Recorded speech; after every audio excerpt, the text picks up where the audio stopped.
Chapter 1, Section 2, Mesopotamian Civilization. Mesopotamia's civilization. Main idea. Civilization in Mesopotamia began in the valleys of the Tigris and Euphrates rivers. Over thousands of years, some of the early farming villages developed into civilizations. Civilizations are complex societies. They have cities, organized governments, art, religion, class divisions, and a writing system. Why were river valleys important? The first civilizations arose in river valleys because good farming conditions made it easy to feed large numbers of people. The rivers also provided fish and fresh water and made it easy to travel and to trade. Trade provided a way for goods and ideas to move from place to place. It was no accident then that cities grew up in these valleys and became the centers of civilizations. As cities took shape, so did the need for organization. Someone had to make plans and decisions about matters of common concern. People formed governments to do just that. Their leaders took charge of food supplies and building projects. They made laws to keep order and assembled armies to fend off enemies. With fewer worries about meeting their basic needs, people in the river valleys had more time to think about other things. They developed religions and the arts. To pass on information, they invented ways of writing. They also created calendars to tell time. Early civilizations shared another feature. They had a class structure. That is, people held different places in society depending on what work they did and how much wealth or power they had. The rise of Sumer.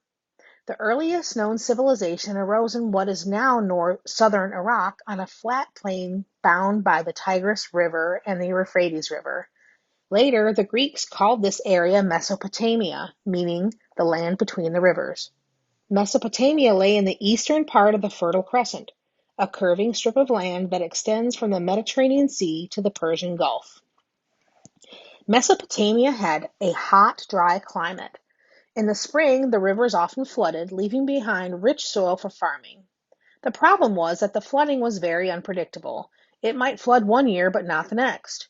Every year, farmers worried about their crops. They came to believe they needed their gods to bless their efforts.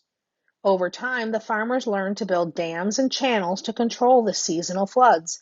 They also built walls, waterways, and ditches to bring water to their fields. This way of watering crops is called irrigation.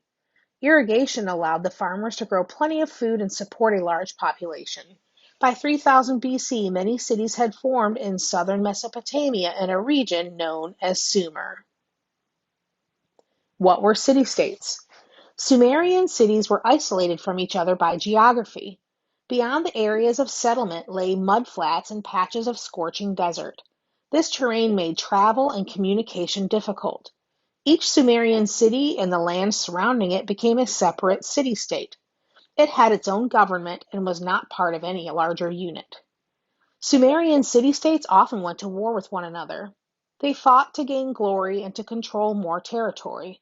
For protection, each city-state surrounded itself with a wall. Because stone and wood were in short supply, the Sumerians used river mud as their main building material. They mixed the mud with crushed reeds, formed bricks, and left them in the sun to dry. The hard, waterproof bricks were used for walls as well as homes, temples, and other buildings. Gods and rulers. The Sumerians believed in many gods. Each was thought to have power over a natural force or a human activity, flooding, for example, or basket weaving. The Sumerians tried hard to please the gods. Each city-state built a grand temple called a ziggurat to its chief god. The word ziggurat means mountain of God or hill of heaven. With tiers like a giant square wedding cake, the ziggurat dominated the city. At the top was a shrine or special place of worship that only priests and priestesses could enter.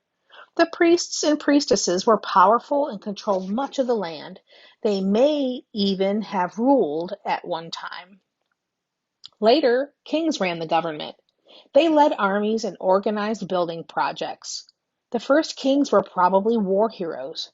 Their position became hereditary. That is, after a king died, his son took over. What was life like in Sumer? While Sumerian kings lived in large palaces, ordinary people lived in small mud brick houses. Most people in Sumer farmed. Some, however, were artisans, or skilled workers who made metal products, cloth, or pottery. Other people in Sumer worked as merchants or traders. They traveled to other cities and towns and traded tools, wheat, and barley for copper, tin, and timber, things that Sumer did not have. People in Sumer were divided into three social classes. The upper class included kings, priests, and government officials. In the middle class were artisans, merchants, farmers, and fishers. These people made up the largest group. The lower class were enslaved people who worked on farms or in the temples.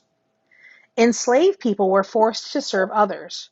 Slaveholders thought of them as property. Some slaves were prisoners of war, others were criminals. Still others were enslaved because they had to pay off their debts. In Sumer, women and men had separate roles. Men headed the households. Only males could go to school. Women, however, did have rights. They could buy and sell property and run businesses. Reading check. How did Mesopotamians control the flow of the Tigris and Euphrates rivers?